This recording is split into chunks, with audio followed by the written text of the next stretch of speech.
Bonjour tout le monde, je m'appelle Patrick Roquerens, je suis chimiste à Lumons et depuis 15 ans je m'intéresse à l'avenir du pétrole. C'est de ça dont nous allons parler au cours.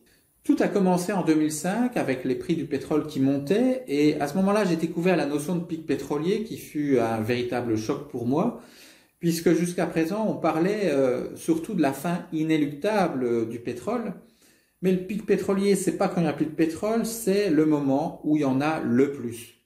Or, notre civilisation, ça fait quand même 150 ans qu'elle se nourrit d'une croissance de la disponibilité en pétrole. Et le pic pétrolier, c'est la fin de la croissance et l'entrée en déclin de la disponibilité en pétrole. Donc, vu le rôle structurant du pétrole pour nos sociétés, c'est un changement civilisationnel majeur. Malheureusement, l'intérêt pour le pic pétrolier, ça suit le cours du baril. Donc, quand les prix sont élevés, comme en 2004-2014, on s'y intéresse. Quand les prix sont bas, on s'en désintéresse. Or, politique climatique, infrastructure énergétique et société sont des gros paquebots qui sont très difficiles à faire dévier de leur trajectoire et qui nécessitent donc des politiques de long terme et des anticipations.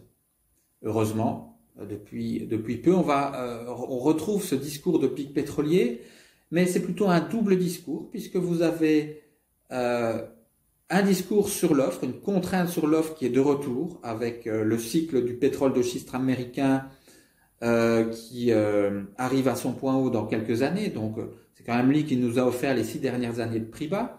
Donc, le retour de contrainte sur l'offre, mais en même temps, on a un discours de contrainte sur la demande qui serait donc demande susceptible, qui serait susceptible de diminuer dans les années à venir, grâce aux politiques climatiques, grâce à l'électrification des transports. Donc la question est de savoir, c'est est-ce que ce sont les contraintes sur l'offre ou les contraintes sur la demande qui vont l'emporter et générer un pic pétrolier. Évidemment, selon que ce soit l'une ou l'autre, vous aurez des conséquences complètement différentes. Et puis depuis un an, vous avez aussi un invité surprise qui est le coronavirus, qui vient perturber l'offre, qui vient perturber la demande. Et donc, dans le cours, nous allons parler de toutes ces intrications. Donc, je pense qu'on ne va pas s'ennuyer. Et je vous donne rendez-vous donc le 8 juillet